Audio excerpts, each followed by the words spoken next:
Welcome to the Ascent Life podcast. I'm your host, R. Brandon Long, here with the mission to inspire 1 million people a day to live their best life and be the best version of themselves that is living an Ascent Life. You can subscribe to me on YouTube at Ascent Life now, and we'll kick things off with some wisdom from the pages. Reading from the 50th Law, so that is this book here. 50 Cent and Robert Greene are the authors.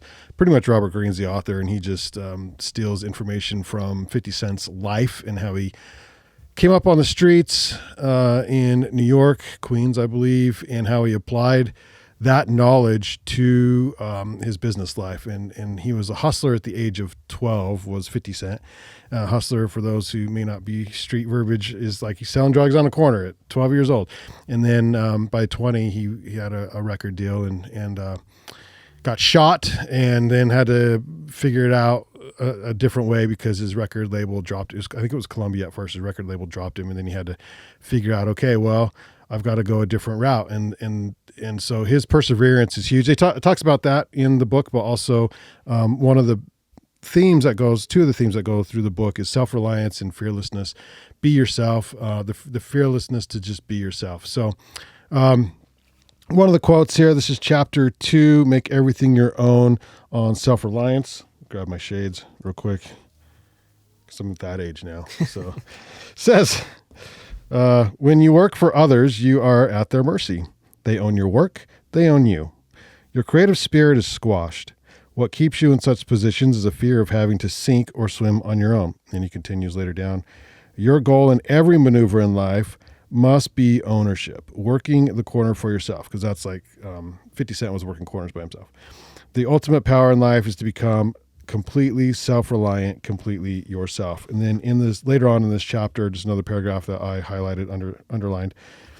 I do everything in red pen, by the way, in my books.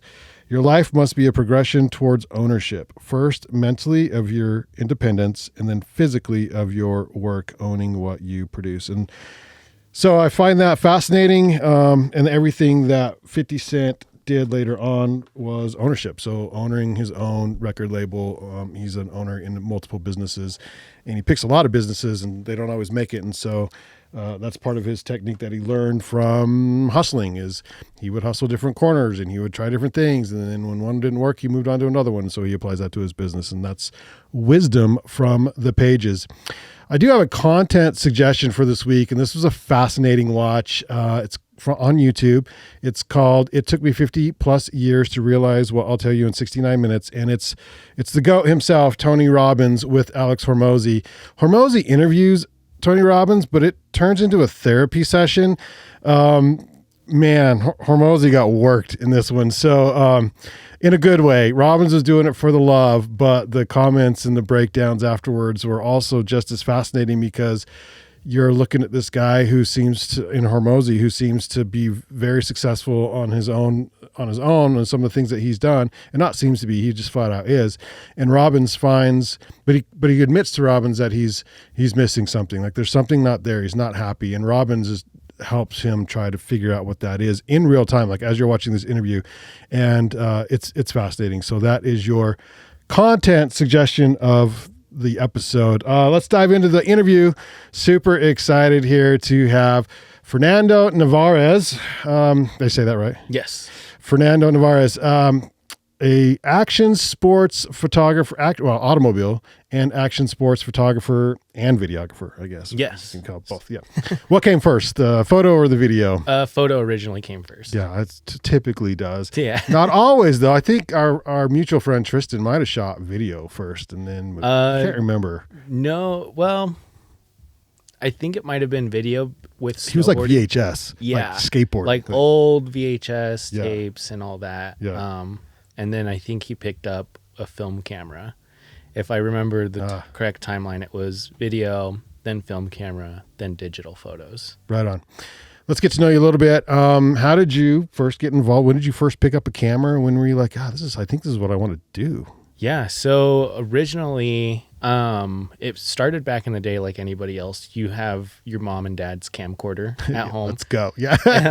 And so my buddy, we were both skating in town, and we had one spot, and we were like, dude, this would be really fun to just film skits on it or just skate videos. Mm-hmm. And I was like, yeah, my mom and dad have a old VHS tape camcorder. Let me go grab it. Yeah. So in the town that I grew up in, that's literally 2 blocks. So we walked over there, grabbed it, went back. And it initially started it, but it wasn't like, this is fun. This is like, I'm going to make a career out of this. It was just, I had it and I used it. And I would go to my buddy's house to edit everything because he had the cables that would transfer everything. And so, which is a thing. Yeah. And trying to find those nowadays is near next to impossible. I bet, yeah. And that's how it all kind of started. But originally, after that kind of era, I stopped completely. Oh, really? Yeah. Like throughout all of my high school career, I would say from 9th to 12th, I did not pick up a camera at all. Didn't bother, nothing about it. Didn't call you or anything? It didn't really call me at first. It was just like, this is fun. Like, I'm capturing fun things with my friends, and that's it. And then later on in life, I rediscovered it because one of my buddies was like, you should do photography and videography like back in the days. And I was like, yeah. That's a good friend. Yeah, he originally, this is such a long story, but I mean, might as well tell it. We got all day. So going back, I graduated high school in 2014 and did firefighting right after high school with the Forest Service wildland. So I was chasing fires in the forest for 3 years. I met a bunch of firefighters that carried their own cameras, kind of like, old DSLRs, Nikons, Canons, whatever.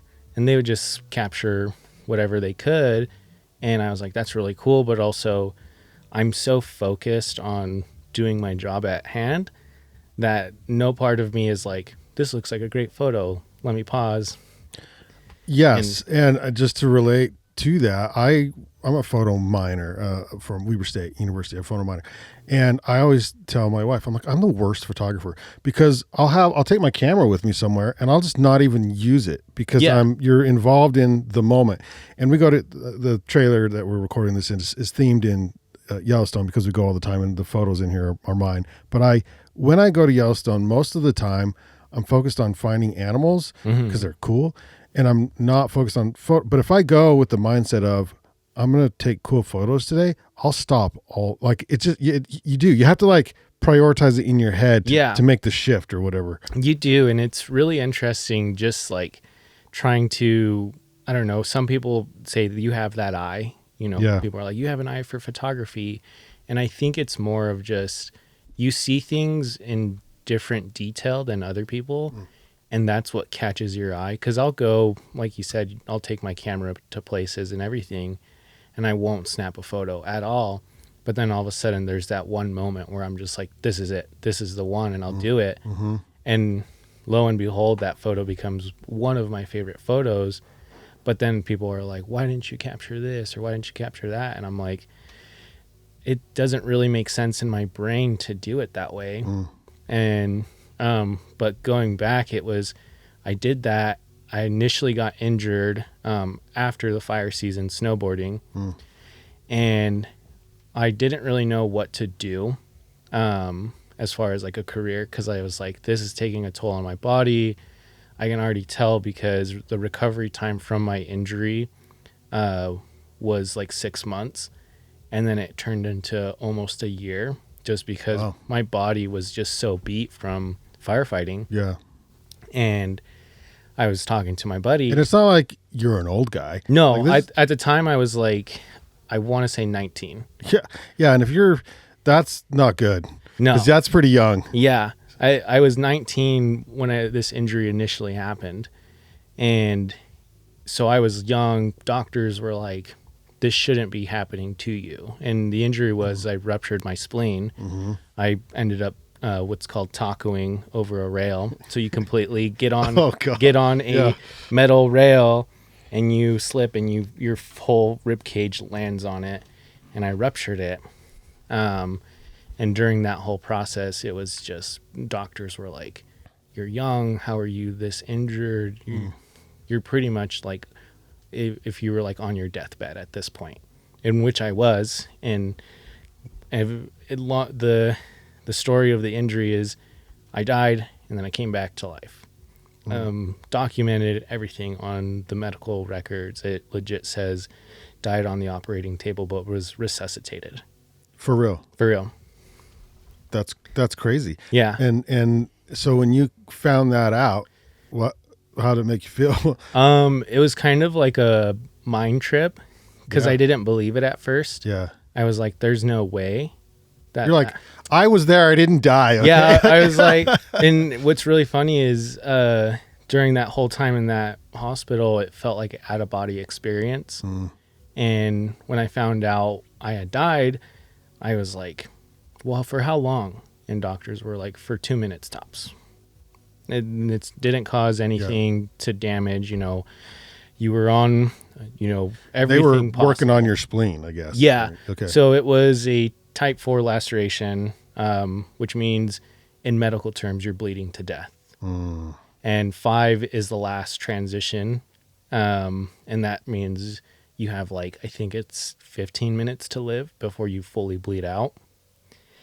And the spleen is one of those organs where it's not necessarily vital, but if it does get injured, it will wreck you. Interesting. So you got hurt on snowboarding, and then I guess so you went directly to the hospital or something. Yeah. Okay. Yep. Snowboarding went to the hospital, and then from there was life flighted to a trauma center.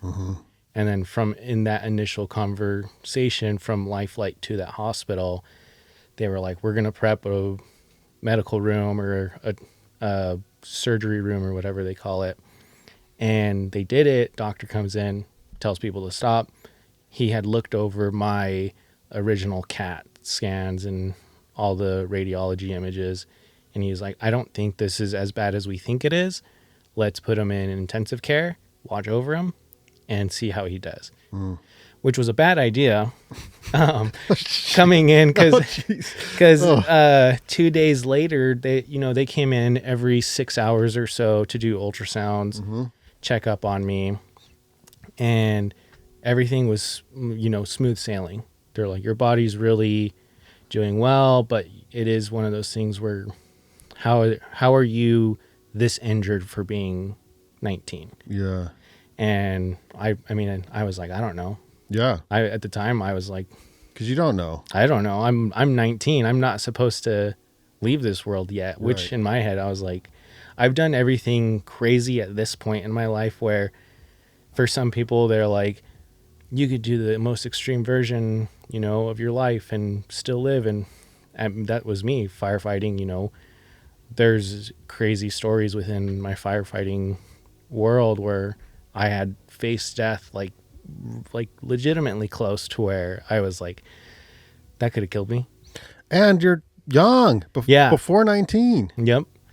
And so 2 days pass by, they come in, they're like, we're going to discharge you and we're going to send you home. My parents were there and my brother was there, and they're like, sweet, like what's kind of aftercare stuff and everything. And they're like, it'll say in the discharge forms, we'll explain it. All of a sudden, I get up and my ears start ringing. And I'm like, I don't feel good. And it was one of those moments where, I don't know if you've ever been hit in the head really hard where you get really just discombobulated. Yeah. And your eye just kind of narrows in. Yeah. Also snowboarding. Yeah. That's legitimately what happened, whereas I got up and I got this massive ringing, and all of a sudden my vision just starts creeping in on me. That's not good. And I'm like, I look at my dad, and my dad looks at me, and he's like, what's wrong? And after that, the next thing I remember is I'm being wheeled out of the room through the hallway, and they're like, hey, you're awake, you're okay. We don't know what's really going on with you, but we have to take you into emergency surgery right now. Unreal, because they were ready to let you go home. Yeah. And then now you're being wheeled into emergency now I'm being wheeled surgery. in there. Wow.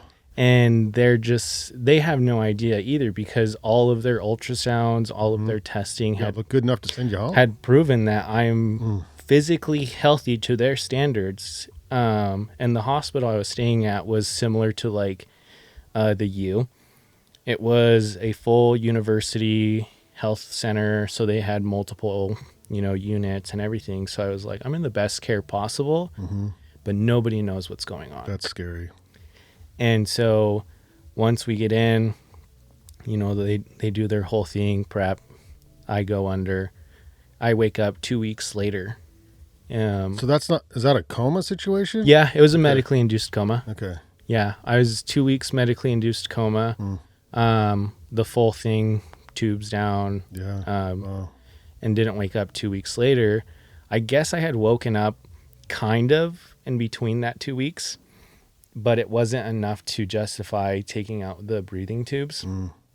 And when I initially woke up, where I started remembering things, I realized I was tied to the bed, and it was to not, one, rip out my breathing tubes, but I guess I had punched someone. Not funny at all. And I mean, if that nurse is watching this, and she's like, she better be. She's like, I know that kid. Yeah, I remember him. I'm so sorry. Did they tell you what you were mad at or anything? You were just. It's what it is. It was just human reaction. Sure. Yeah. Just your body you're unconscious, and all of a sudden someone decides to pull a breathing tube out of you, and all of a sudden you wake up, and out of fight or flight, I took fight. Yeah. And I punched this nurse, and yeah. And then 2 weeks later I woke up, and my family's like, "Are you okay? How are you doing?" And I'm like, what happened? I don't know what's going on. They explained everything, and it started coming to me again. And I was like, okay, like, I know what's happening right now, but I need I need it in writing type of guy. Like if it's not in writing or it's not documented somewhere, it never happened to me. And so the doctor comes in, and he's like, hey, I'm glad you're awake. We have to tell you your medical stuff, like what our reports found and everything.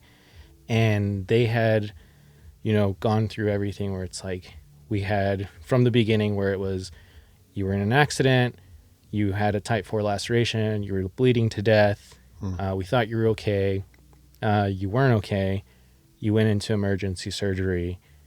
And when we initially did the surgery, we had found that there was a laceration on the back of my spleen that they could not see due to the amount of blood that was already in my body. Interesting. And so that one was just profusely going without for knowledge. Days now. Yeah, for days, for a couple days. And so, and then he's going through it. You're like bleeding out from the inside. Yeah. Yeah, internally bleeding. Yeah. And it's like one of the weirdest pains anybody could ever experience. Man, that is crazy. You still snowboard? Yes. Yeah. Yeah. Rails? What's that? Rails? Yes. Brave man. for about a year after, I didn't touch a rail. Yeah. And it's that initial fear that people get, you get injured and you're like, I don't want to do this. Yeah. And I had to overcome that because at the time when I recovered, I took a job at a ski resort, and my job was to fix park features. So hit jumps, get on these rails, test them out to see if they're good for the public. So I had to hop out of Doctor doesn't know this, does he? Are they like, I might want to avoid the rails? I think he initially, when I got discharged, because I didn't get discharged until a month afterwards. And I don't remember what he exactly said to me, but it's along the lines like, you'll never do this again. And if you do, you're going to kill yourself. And I was like, I 19 and I was like, sure, cool, whatever. Yeah. As any 19-year-old would say. Yeah. Cool, man. Thanks. Yeah, no, that's wild too. 'Cause it's almost an age where when they do say, yeah, hey, you flatlined, like, does it even register? 'Cause when you get older and you realize how precious life, because you feel like you're at night, at least me at 19, you're like, I could do anything and I'd be fine or whatever. And so they're like, yeah, well, you flatlined for like a couple minutes. Like, hey, yeah, but I'm still here. Like, you know what I mean? Like, I don't even know how much did it affect you in the moment when they told you, or just has it taken a while for it to sort of settle in and be like, oh, I was this close, man. That was it took a minute to really settle in. And I think at the time, and that's why it took me a year to really get back on the horse, is because I had hit that point where the next step was the afterlife. And if I didn't take that next step, I don't know where I would be at this point. I mean, obviously I would be long gone. I wouldn't be talking. But it was, once I hit it, it was kind of like, I need to be more delicate with my life, kind of take more precautions, do more, as anybody would that hits that kind of death curtain. They're like, I need to be better, all right? But at 19, I'm like, I need to be better, but I'm still going to do the things I love to do, but I'm going to factor in the account that these things can cause harm, but if it is the way I go out, that is the way I want to go out. I don't want to go out, doing something silly or, a freak accident. I'd rather go out in this form and fashion. And so but you didn't go back to wireline firefighting. You're now, no. You said your job, you went to a park. Yeah. Ski resort. Yeah. So I went to a ski resort, which was the same ski resort I got injured at. This was in Southern California. And then when I came back, that was the turning point where I was like, I need to figure out what I want to do for the rest of my life. And I talked to my buddy, and that's when he brought it up. He was like, you should do photography and videography or go to school.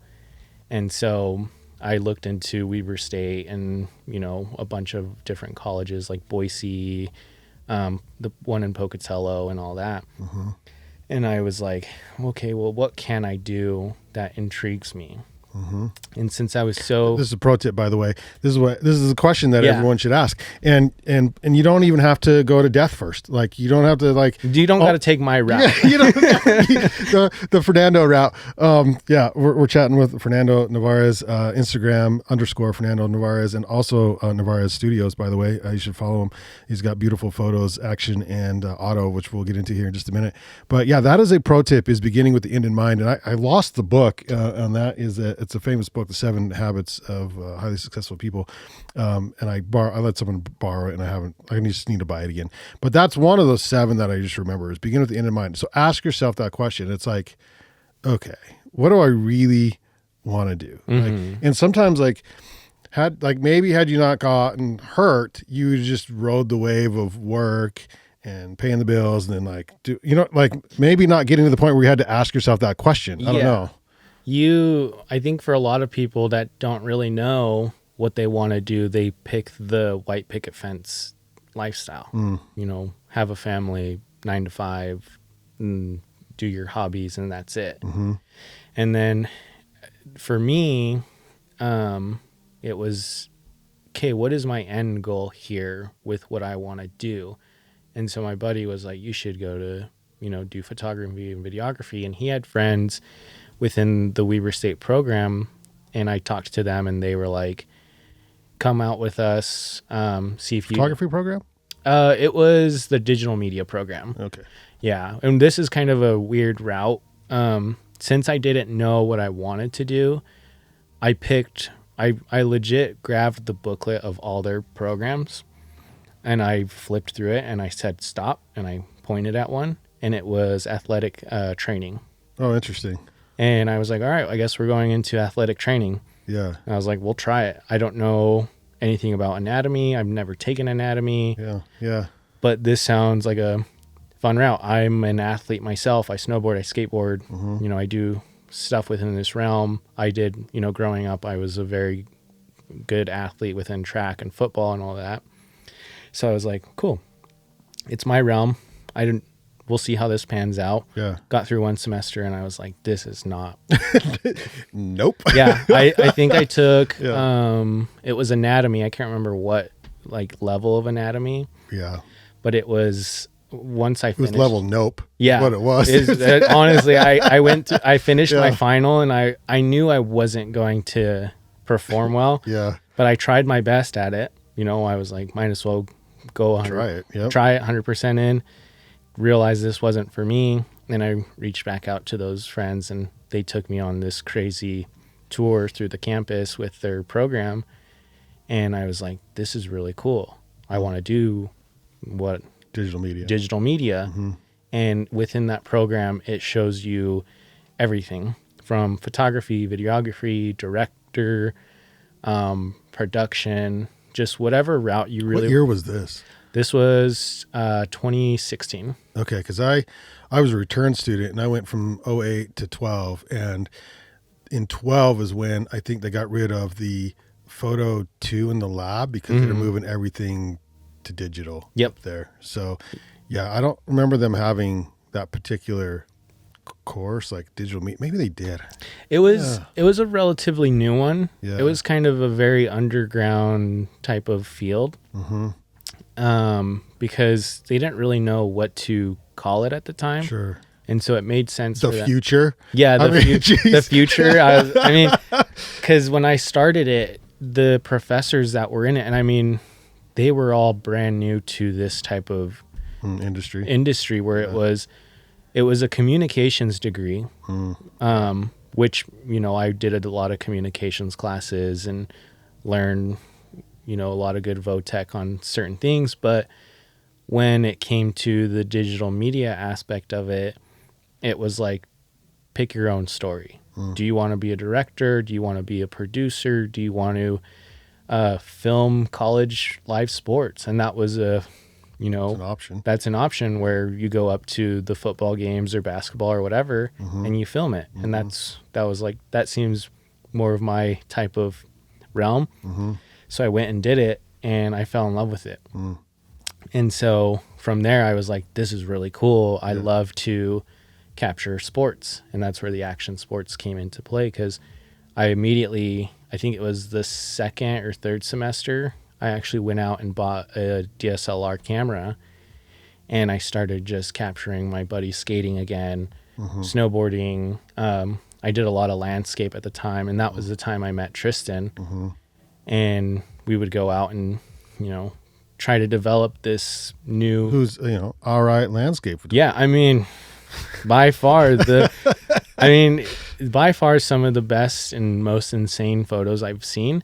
And at the time when I was doing it, I didn't know what type of niche or field I really wanted to get into photography, because I was just dabbling in landscape, action sports, portraits, and just random stuff. I even did for a while macro photography. Interesting.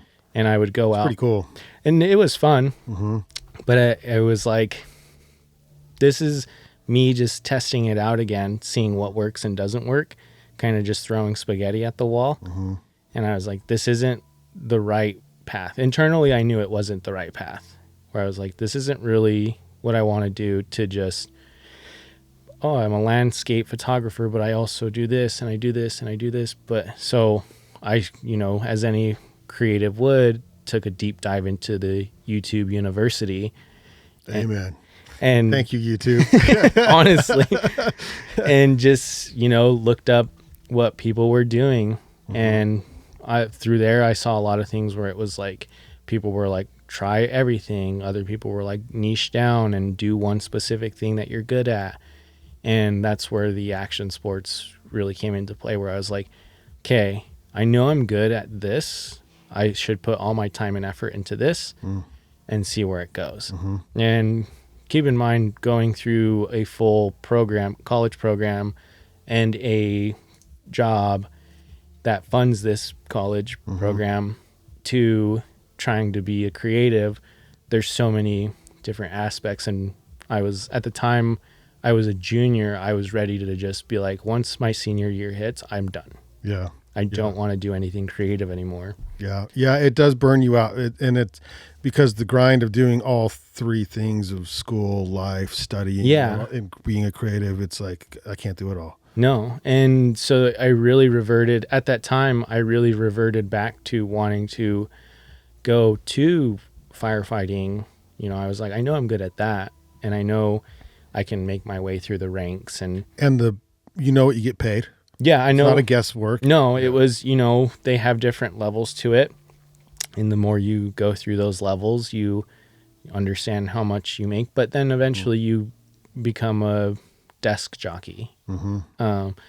Whatever, however you want to progress in that. I've seen a lot of those dudes, either they stay with a crew or, they become operations in the whole wildland scene. Yeah. But then once they hit a point, they just become either rangers or they just become district officers, or not really sure on the terms on those ones. Again, end game. What's your end game? What's the end game here? And so it was really hard in my junior year of college because I was like, I'm done with this.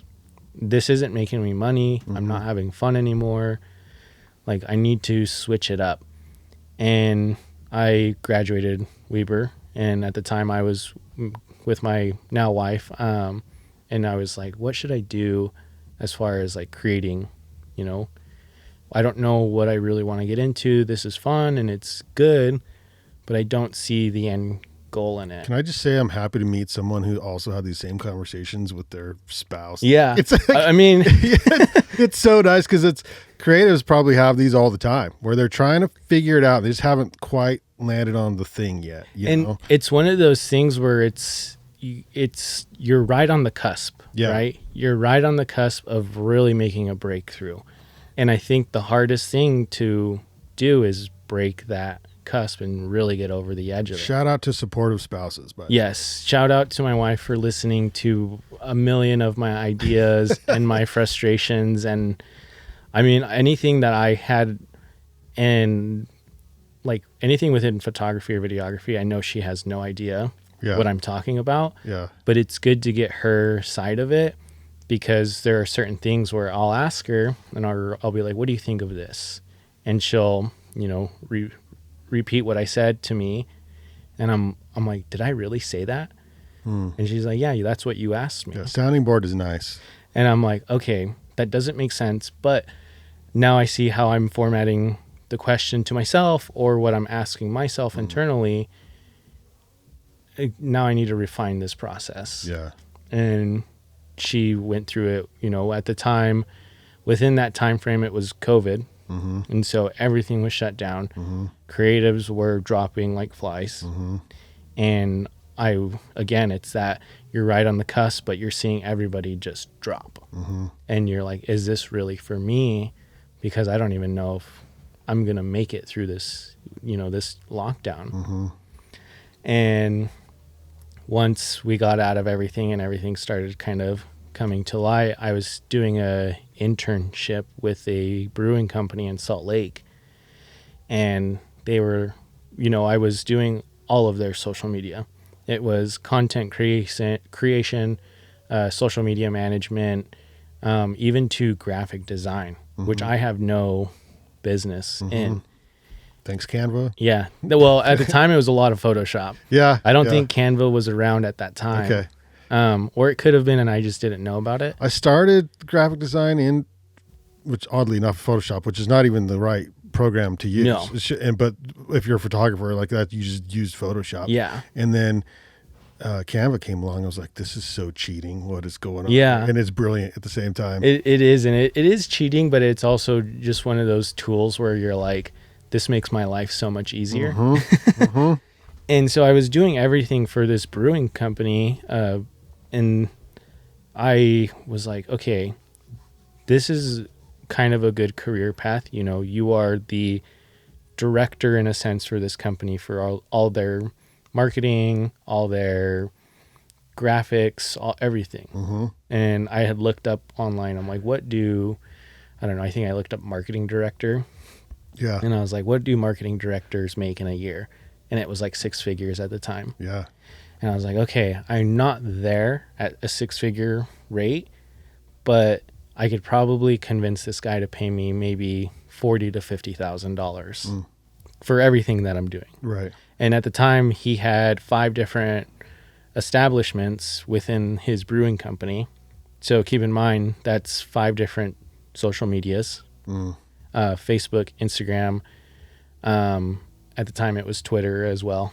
And so I was managing all this stuff, graphic design, all their menus. So it's like they had these cool dinners where it's like they had separate beers from different companies, kind of like a cellar dinner. And I would design the menu for them where they're like, this is what we're serving. You need to create a menu. And I would do it, and they would either say yay or nay. And so I was like, okay, this is kind of the route. We're doing it. We're figuring it out. That's a lot of work too. And it is. And so I went up to the owner, which was the boss. Yep. And no one was above me or below me. It was me. It was him, his kind of restaurant manager, their kind of HR lady, accountant, and then me, all within this like one weird office. Yeah. And so I went up to him and I was like, hey, I want to sit down and talk to you about my pay.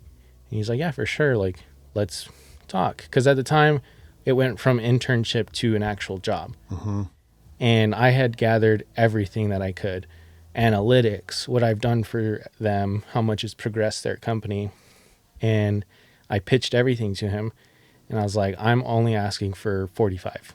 And he laughed in my face. And he looked at me and he's like, that's funny that you're not going to get 45. And I was like, why? He's like, no one in my company makes $45,000 a year besides me. I'm the guy that makes it all. So I'm going to make all my money. And so I kind of took that. Welcome to the world. That's that was one of those slap in the face moments where you gather as much info as you can to really back yourself. Yeah. And then you present it. And then for someone to legitimately laugh in your face and be like, no one in my company makes that much money. I kind of was like, what do you mean no one makes that much money? Yeah. Like there's a guy here that manages all your restaurants and you're not even paying him 40. Your brewer? You're like, there's a lot of like brewers, managers, like what are they making? Yeah. Like, are they just making peanuts? Yeah. And so apparently, yes. Yeah. I mean, and so I looked at him and I was like, well, hey, I appreciate you giving me this opportunity, but if you're not willing to meet me at that point, I'm going to quit on the spot. And he livid. Yeah, I wasn't happy about that. No, because you worked for so cheap. Well, you started as an intern. Well, it was a paid internship. Yeah. But it was a very, very cheap paid internship. Yeah. Well, what'd you learn from that one? I mean, what I learned from it was stand your ground. No matter what you do in, your life or whoever you're trying to present to or take the opportunity, stand your ground. Because for me to go up to this guy that owns multiple restaurants within Salt Lake and probably makes over, millions of dollars, and for me to ask, for a decent living wage, and him to say low end, yeah, and him to laugh in my face and say no, I was like, cool, I'm not doing it then. Sure. Like I told him, I was like, I've come up with everything that I've done for your company, things that have improved drastically. I do the job of like 4 different people, like any graphic, all that stuff. Yeah. And I'm like, and you're not willing to do this? I'm like, that's kind of a joke. So I'm going to quit on the spot. Yeah. And he kept getting more and more frustrated, mad, whatever. And I legit got up and I was like, hey, thanks for the opportunity. Shook his hand, which was kind of a bold move. Yeah. And I think it kind of took him off guard too, because when I reached my hand out, he had looked at it and I just stood there with my hand out, just waiting for him to shake it. And I was like, you're either going to shake, in my head, I was like, you're either going to shake my hand or I'm not leaving this office. And he reached out, shook my hand. And then he was like, hey, I appreciate you. I hope life goes really well for you. But at the same time, it's going to go really rough for you. And that's what he said? And I was like, we'll see. I kind of just looked at him and I was like, and I walked out of that office, grabbed my stuff off my desk, said bye to the people that I've worked around. Yeah. And then went home. And that was the next step where I was like, all right, what am I going to do now? Yeah. It's this vicious reoccurring cycle that people don't really realize that you may want the 9 to 5, but you're never going to get that perfect white picket fence, because life is such a vicious cycle that no matter what you do, the next thing is always going to, throw a wrench in it.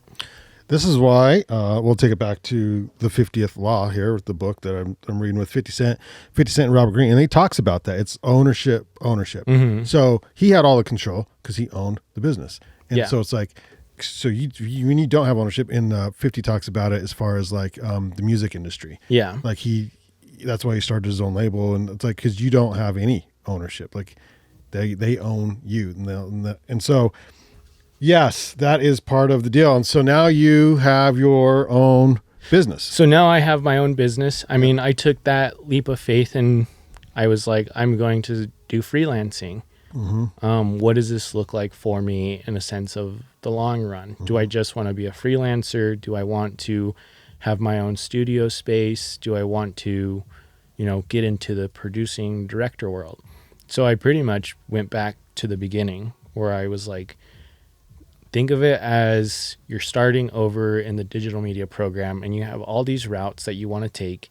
What's the route and what's going to be the end goal? And it was a deep dive at the time. Mm-hmm. And I was like, I think I want to create my own studio space where people can come in, rent it out, and, cater it to whatever their needs are. Mm-hmm.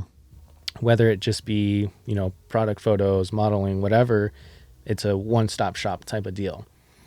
And I was like, that is my end goal. Ultimately, to this day, that is what I legitimately want to do, is just go find a space, create this insane studio, and have that there. Mm-hmm. To the day, I'm on my deathbed, where I know that my children or whoever takes over it is going to keep this thing running, or they sell it. Mm-hmm. But in myself, I know that I accomplished that end goal. Mm-hmm. And so I picked that route, and I don't think a lot of people understand that in order to be a freelancer, you also have to fund yourself. Mm-hmm. Yes, you pick up gigs, you get one-off projects. And at the time, I was so brand new to it, so it was really difficult to pitch to brands and be like, hey, hire me. I want to be, your social media manager, or I want to run your marketing or whatever, mm-hmm. and do your photos. And at the time, it was like people weren't really looking for that stuff. Mm. They were looking for more, I want pretty photos and video, and then we're going to use this photo and video for mass ad spends. And I was like, that's cool. I agree. Like, that is fun to do, but it doesn't pay my bills. Yeah. Unless you're getting paid thousands of dollars. But in the beginning, you're not able to hit that point. It's really tough to approach a brand or a company and try to convince them to give you almost $5,000 for a project when you have almost next to nothing of a portfolio that doesn't showcase that type of, imagery or video for them. Right. They don't see the clarity in it, and they're like, no, thanks, no thanks. We're good. We have Yeah. our people. Yep. And so I went back to different jobs. I mean, it was from retail to, I did a call center job, which was like so random. Mm-hmm. I did front of house for like a restaurant here in Ogden for 2 days. You made it 2 days. I made it 2 days, which was a very interesting, because at the time I was working in a retail shop, and I was like, I need a second job to really, pick things up, and so I can do fun projects. And I was like, who makes, one-off money? And I was like, waitresses. Mm-hmm. Waitresses are front of house. They get tips, they get whatever. So I went first day training. I was like, oh, this is really mellow. I need to figure out table numbers and all this. Mm-hmm.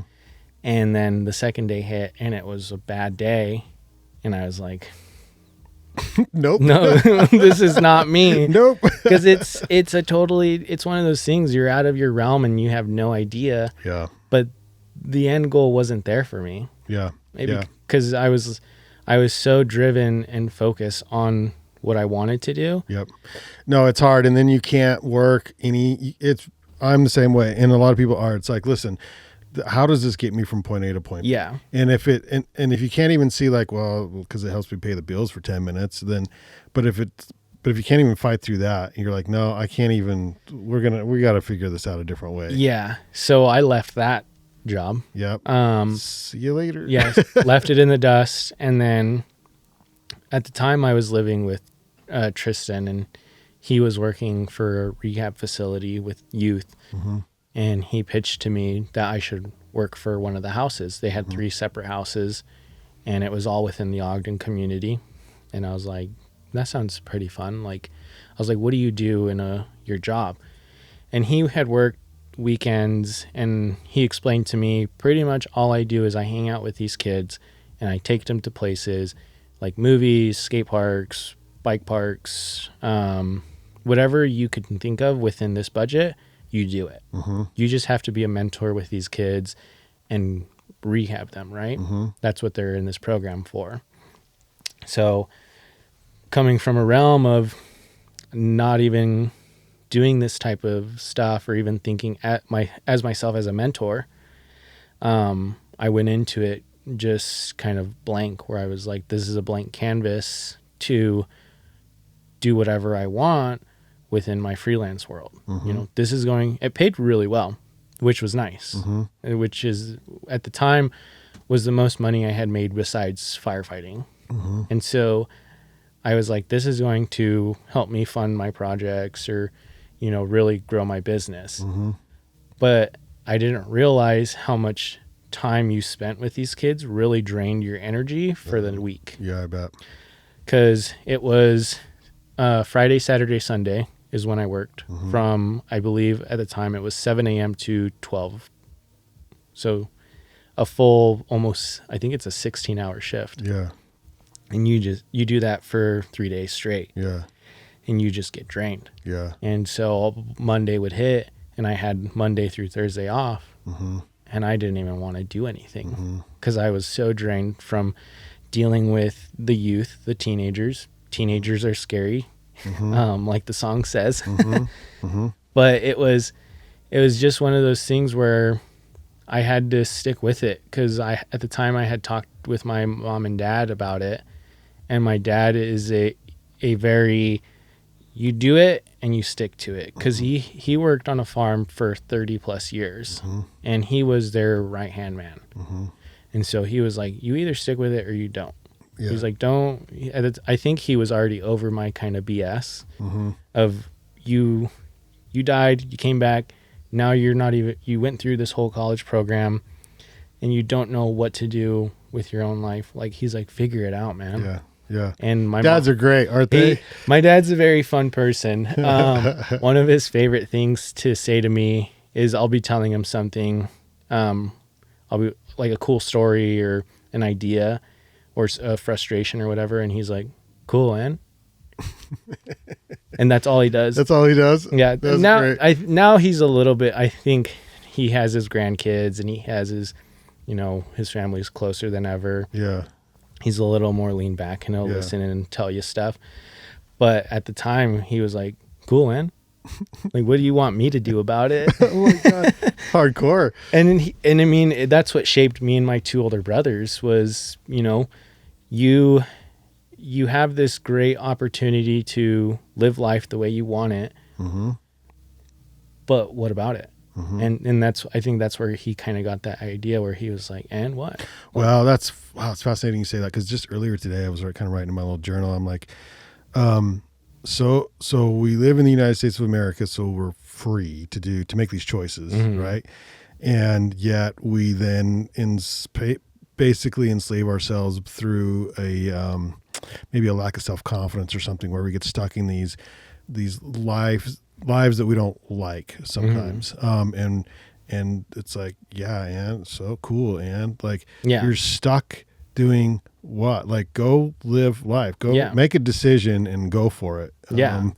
And that's what he kind of lived on, was because he had a very interesting upbringing, and that's what shaped him to, pick that route was, and what? Like, what are you going to do within your life that's going to shape you to be the person you want to be? Mm-hmm. Like, don't tell me. Mm-hmm. I can't control your life. I think I was 23, 24. Mm-hmm. And he's like, dude, you're old enough to make your own life decisions. Like, I'm your dad, and I love you, and I want you to be there. But also, I'm not here to hold your hand. Right. And it was a very kind of wake up, hearing that from your own dad, as anybody would get that. You're like, he's like, I'm done, dude. Yeah, he's like, I got you to 18. Well, my dad was a very when I graduated high school, he had always stuck to once you turn 18, you're out of my house. That was his kind of game plan with it. Yeah. And he was like, once you're 18, dude, you're out of my house. You got to figure it out. I don't want you hanging out around here. And that's what my brothers did. My oldest brother went into the Navy. He served. And then my middle brother, once he graduated, the next day, he dipped to San Diego. Him and his buddy just were like, cool, we graduated. We're going to San Diego to live the California dream. That's crazy. Yeah. And so I was like, cool, well, I'm doing firefighting. Yeah. I'm out of your hair. Yeah. But now me re-entering it with all that had happened in my life, he was like very, welcoming, hey, let's take care. I'm your dad. We'll get you through this. But at the same time, he was like, you got to figure it out, man. Yeah. My job is not for you. It's for me. Yeah. And so a little tough love there. It's tough love, but it's good tough love. Yep. I think anybody in life, spouses, friends, acquaintances should get tough love. I don't think you need to fluff the world for anybody, because like I said, it's hard. It's a tough world. It's a vicious cycle. And if you're not ready to get, eaten up and regurgitated by life, I don't think you'll make it far. Yeah.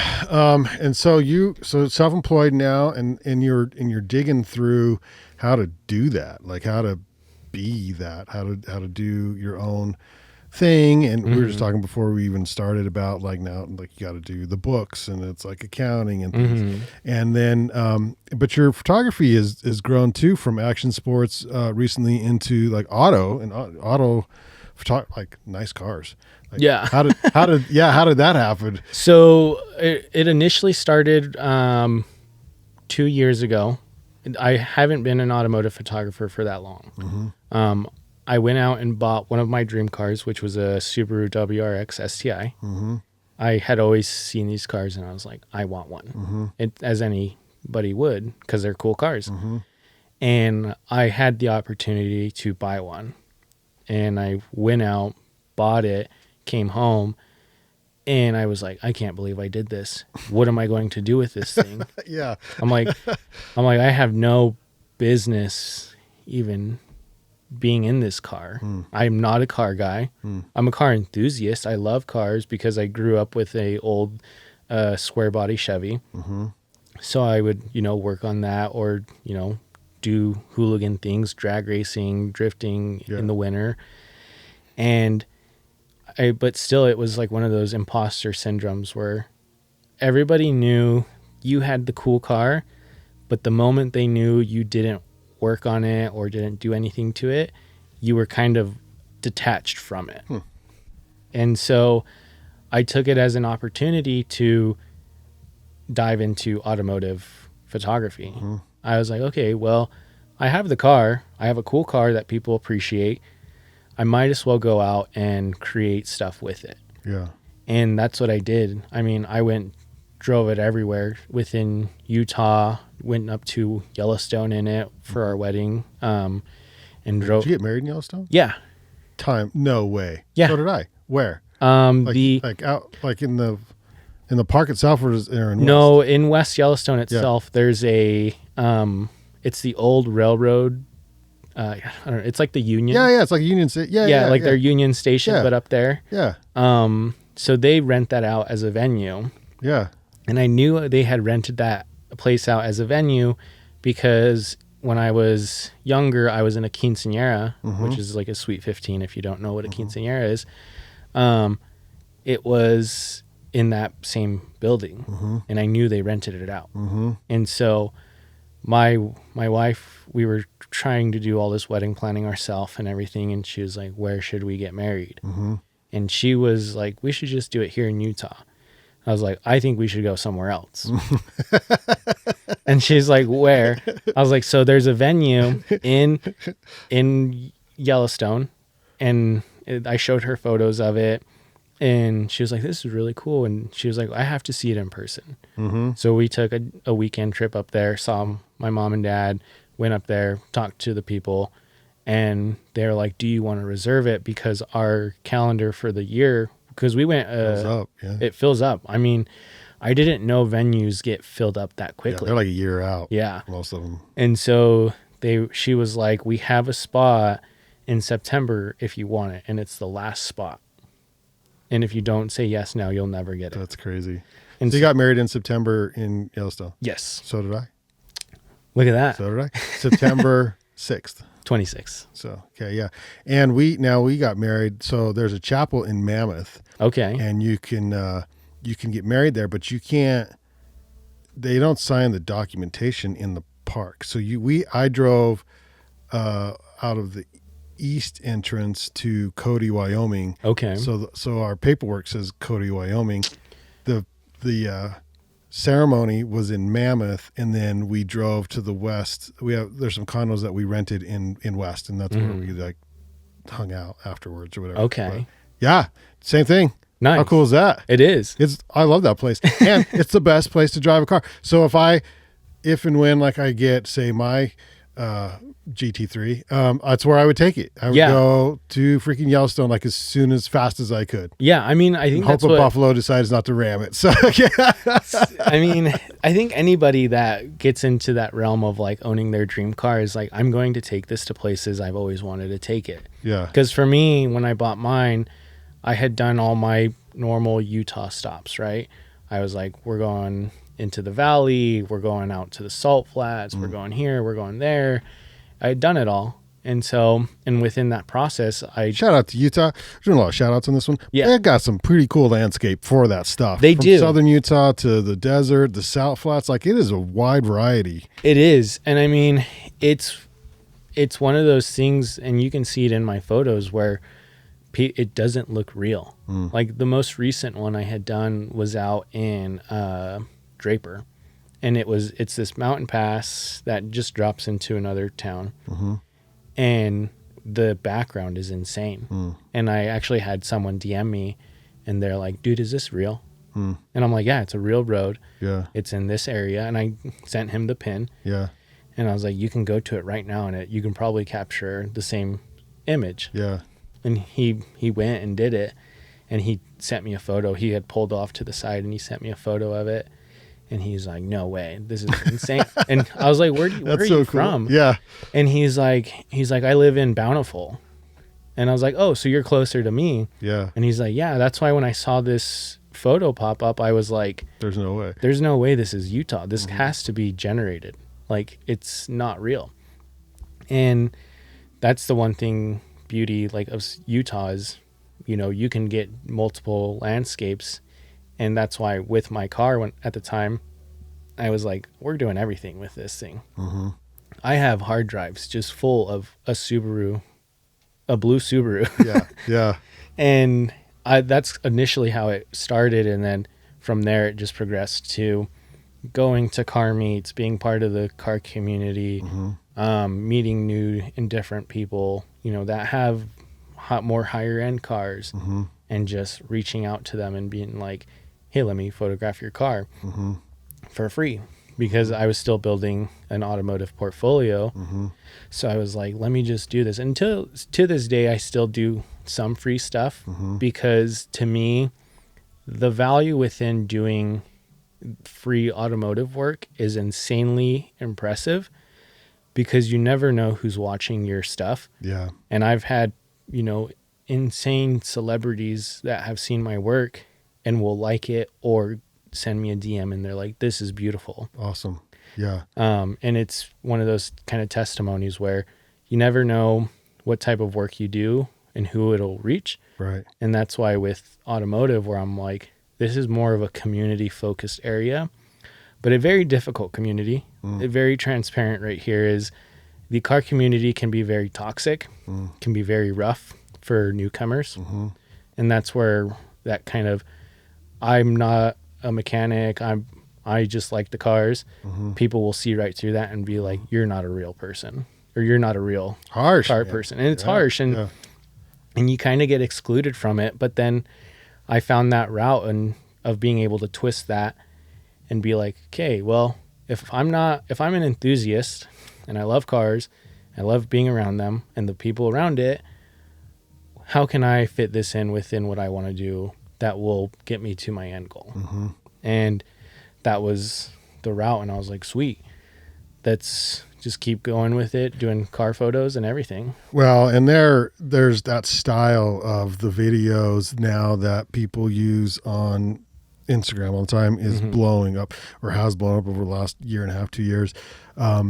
So with my account, Ascent Life, I just like to find, I kind of like to just use it as like an inspo account, especially on the stories side of things. I just reshare videos of things that I personally think are cool and or that might inspire someone to kind of elevate their lifestyle. And the car videos are, oh my God, like I'm like, who decided, like, when did this become a thing that everyone's just shooting these killer car videos? It's picked up. It's a very saturated market. And I discovered that really quick. Yeah. I mean, I kind of grew with it as far as for me, because I started it and I was only doing it because I needed the kind of portfolio builders, where I was like, I have this car, I might as well do it, see where it takes me. If it doesn't become one of those routes, you cut the head, right? Yeah. You're like, nope, that didn't work. Yep. But it eventually grew into this insane passion of mine where I was like, I can be with not only these cool cars, but these really successful people that have done life well enough to get them these cool cars. Whether it be, a McLaren P1 or a very, very track focused BMW. They all have their own goals and focus in it, and they become successful within that realm. Yeah. And so I was like, that's where it kind of clicked for me, where I was like, that's it. That's the secret sauce to it, is these people are so invested in the one thing they do and the one thing they love, and they do it well enough that I should probably do the same. And so that's where I was like, I am a automotive photographer, but also action sports lifestyle, because that's also part of who I am. And those blend really well. Yeah. Nice combo of the three. And I mean, you don't realize how many like athletes nowadays have an insane car collection. Oh, 100%. Yeah. And I am a podcaster. And that's what you know what I mean? Like, and I mean, that's the beauty of it, because you yourself are so like in this one realm where the end goal or what you want to do, and you just get really, really good at it. Yeah. And it develops and it grows with you, and people see the progression. They see the beauty of pretty much the seed you had planted grow into this massive oak tree. And you're like, and you yourself, and like for me, it's really difficult to see it because you're the one growing, right? You don't see your own growth. That's true. Yeah. It's hard. Only the people that are outside of you see your growth. And it's fun to see, that over time, where you started at, as this is kind of a fun analogy. And I read this from a book, The Creative Act by Rick Rubin. I don't know if you've ever read that. The Rick Rubin? No, I have not read it. Like crazy beard guy. Yeah, he's amazing. So he has a book called The Creative Act, A Way of Living. And in one of his sections, this is all sections. I share a lot of his quotes because he's a quote maniac. His book is essentially quotes. And it's sections, and there's no chapters to it. There's no like, you read it from A to Z. Okay. It's all over the place, right? Yeah. And the thing I relate it to the most. So him. Okay. It is. And the thing I relate it to is almost kind of like the Bible. You know, you don't read the Bible from front to back. Yeah. You pick sections, you go back and forth. Yeah. And with this, in one of his sections, he talks about planting the seed. And you plant the seed of creativity and it grows into what you want it to be. And some seeds grow, some seeds don't. And for me, when I initially planted that automotive seed, it was a test, right? I was like, we'll see if this works. And it just grew crazy. Hell yeah. That's awesome. Wow. So some big questions now then. So you kind of went over the end goal, which would be a definite aim, and that's like your own studio. Is that what you would probably consider your definite major purpose, or has it changed a little bit? I would say it's not my definite purpose. I think my full purpose is to be a servant to the community rather than just be, you know, this crazy studio owner that does insane videos and photos. My purpose with it is really to be that service and servant to the community wherever this ends up going. You know, it could be here in Ogden or it could be somewhere else around the world. But I think within that, I want to service that community and bring something to them that is not there. And I've discovered that within Ogden is there's not a ton of studios for one, especially at the caliber I want to make it. And I was like, this is my purpose within this community is to be not only a servant to this community and, you know, bring people together, but also bring something that makes people want to create. Yeah. Oh, dude.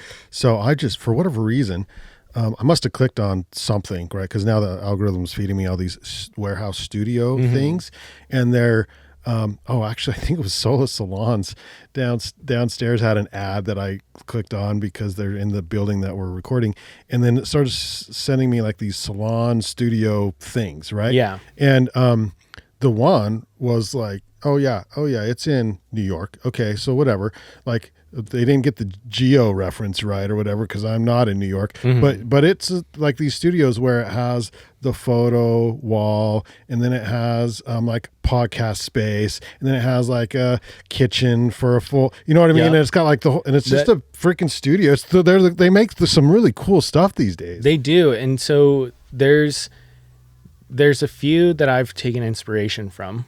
A lot of them have been from Australia, which is a insane geographical ad for me.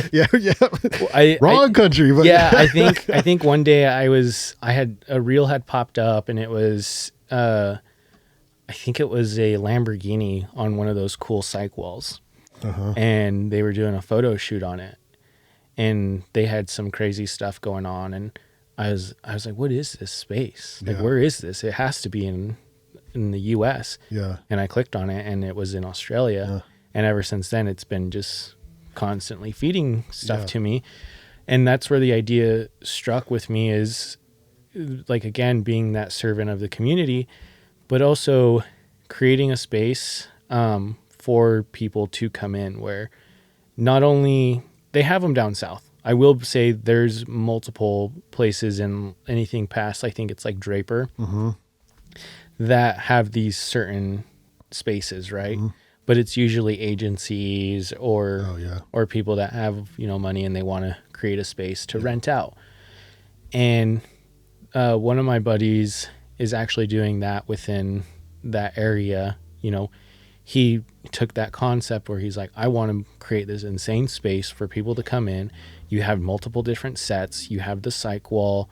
You have the podcast room. You have the event space. And I was like, see, people are really doing this, and I want to do that within this community because, one, the way the world is going within the digital era, I think it's a very strong thing to have because it influences people to come and do fun things. And for me, anything I try to do or, I don't know, dabble in, I try to make it fun. Mm-hmm. I don't want to be just, your run of the mill. Yeah, he's cool. Like he's all right. He's all right. I want it to be like he's fun. Yeah. He's a really good guy. Yeah. He knows what that's your brand too. That's and good. that is my brand, is like being legitimately myself and being who I am.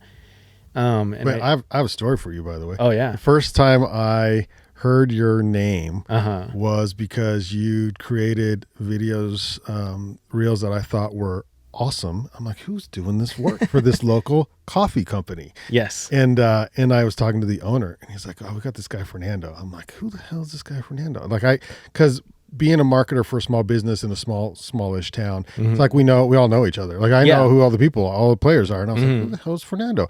And then our videographer for Van Sessions, Dixon, was like, you really got to meet Fernando one day. He's like, I'm like, I do? Why? He's like, because you would have a lot in common. I'm like, okay, like how would he know this? And then it was twice. I'm like, oh, this Fernando guy. And then finally we had you on the other podcast for the book that you guys put out, which was really cool. And so that's why it's a pleasure having you finally here, sit down, kind of get to know you a little bit. But yeah, I saw your work before I knew who you were. Oh, really? Yeah. That's fun. It's fun. Yeah. That's I mean, it lives to that one thing where it's like, that's who I want to be, is, questioning who I am, but also getting to know who I really am is the fun aspect for me, because within the Ogden community, like you said, everybody. And like for me, I've been here for 9 years now. And I've gotten to develop a lot of cool relationships throughout this community. It's like, oh, I know who owns that. Oh, I know who runs this. I know that. And then it just kind of spreads like wildfire from there, where eventually it kind of full circles, which is the fun part for me, because I realize that no matter what you do with your creative side or who you are as a person, if you can have it come full circle back to you, that's like the meaning of it all, is because you've realized that everything you've done in your life and what you've done to achieve the goals you've achieved will eventually come back to you. Yeah.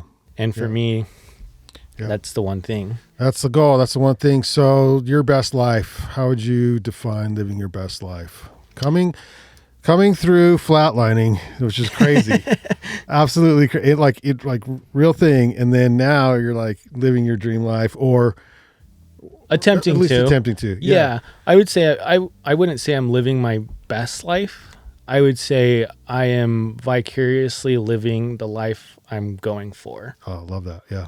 And the reason I say that is because you will never live the best life you want to live, right? You could say, I want to be working maybe a couple hours a week, doing fun things, going on trips. And to some people, that's the best version of their life. But others, like for me, I think it's kind of that recycling purpose, where it's the best life for me is to have it fully come back to me. I don't want my best life to be around all these cars or around all these amazing athletes. Like, that's all cool and all.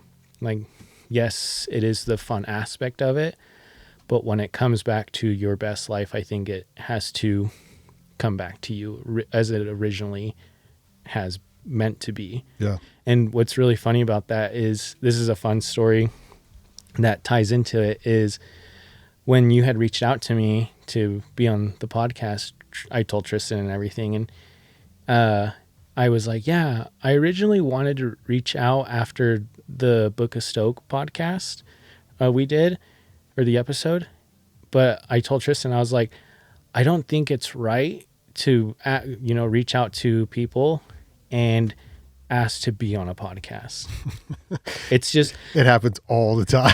And I mean, but you're self-aware enough to think like, that's a little odd. Like, it's a little, to me at the time, it was like, I mean, not at the time, but it's a little odd, because you're almost digging into a selfishness aspect of. Yeah. And so do you know that I get emails every day from people who hire people to do that? They reach out. Oh, really? And they will send, we have a financial podcast specifically that, I get emails almost every day because it's from some financial agent who wants to be on the podcast. Yeah. But it's like an AI. You can tell that they've said, but it's not real. No, it's not real. But no, it's real, but they've, it's like an agent that has listened to the podcast with an AI bot, because they'll regurgitate a little bit. Hey, love your episode about, and it'll sort of do like a snippet of what the episode was. And I'm like, this shit was straight from, this was not what that episode was about. Right. And then like, we would love to introduce you to our guy. Yeah. This person or this gal, whatever. She's the best attorney in the finance.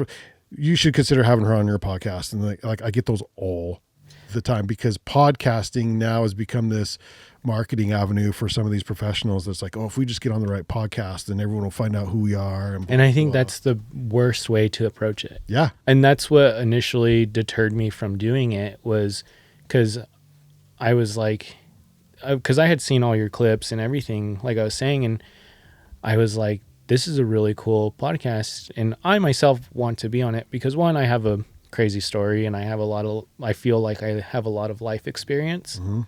And I've been told that multiple times by a lot of people that are way, way older than me. Like, I think the one was a 80-year-old man. This was at the gym, and this was before I had met my wife and anything. And I was going to the gym, and this dude came up and he started talking to me, and I chatted with him, and it just eventually turned into this kind of life coaching conversation instead of working out. And the questions he had asked me, I, answered them as best as I could.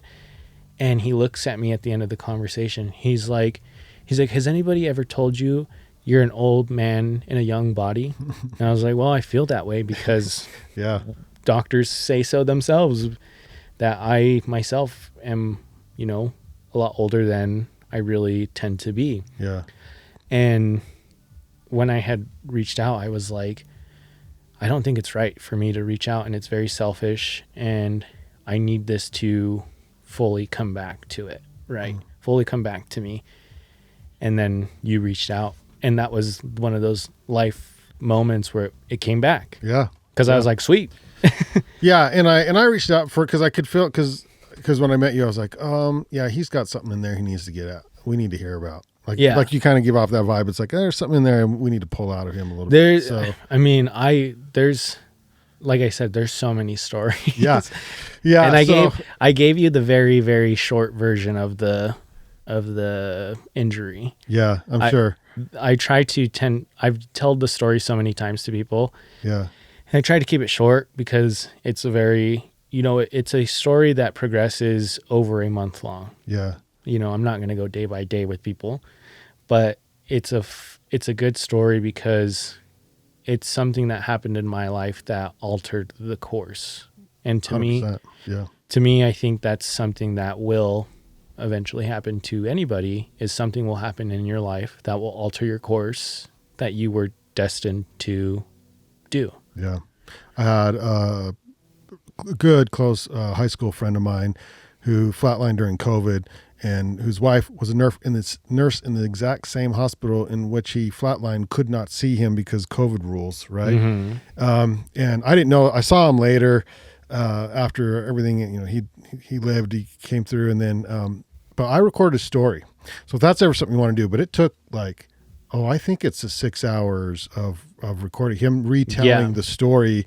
Like, it was a long, but I just did it. It's not a podcast. It's just an audio video recording so that he has it, so that because he can retell it, and he probably retells it better than watching it himself do it. Yeah. But he can then give that to his kids and grandkids and anyone who wants to watch that later, because it's a fascinating retell of what happened to him. I mean, it's it's a testimony. It is. It really is a testimony to your own life and who you want to be. And like with mine, I've condensed it down to really give you the good snippets and appreciate that and the bits and pieces. That's why when I was like, man, this is such a long story. Here we go. I was like, let's shorten this down because I don't want this to turn into a the longest episode you've ever had. What happens when you're out with friends and who don't know, and then they hear it, and then your wife looks at you like, my wife. Here we go. My wife walks away so many times. Oh, that's pretty good. Well, I appreciate hearing about it. I mean, it's not something you hear every day. No. I mean, you just don't. So that's wild. No, yeah. And God, I love snowboarding too. Can I just say that? Love snowboarding. And I think one of the biggest concussions I ever had was snowboarding. On a rail. Yeah. And then I hit the back of my head, and I don't think I had a helmet. Maybe the back of my head hit ice.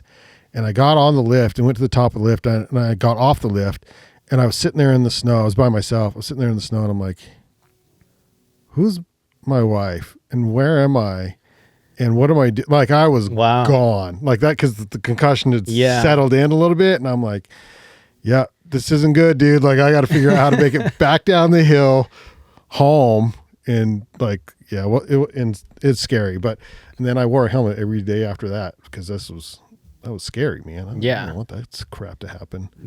I mean, it's one of those realizations. I mean, that chairlift ride must have been really insane for you as you're going up. You get, and it's kind of like you're out of it. Like, I watch a lot of sports, a lot of football, and the dudes will pop up and they'll like kind of run over to the sideline and just sort of like dip on the sideline. And you're like, yeah, he's not okay. Yeah. He's not. And that was like, I got up, I popped up because it was under the lift. So like you pop up and you go to the lift and you get on the chair, and then like, it's almost like you didn't even know you did it, you know? And then you get to the top and you start coming to a little bit, and you're like, I don't really remember the chairlift. I don't know who I am. I don't know what the hell's going on. That's so wild to me. Well, thanks for spending some time with us here on the Ascent Life podcast. I appreciate it. Again, Fernando Nevarez, it's _ Fernando Nevarez on Instagram, and then Nevarez Studios. If you are a local business, you're up for hire, right? So, yes. Yeah. Okay. Yeah. So, I mean, self plug here. But yeah, I specialize obviously in automotive and action sports, but also within events and product. Nice. It all ties in really well. So if you guys are looking for someone to, the quote I have for my business is content that will make your business redline. Oh, I like that. Yeah.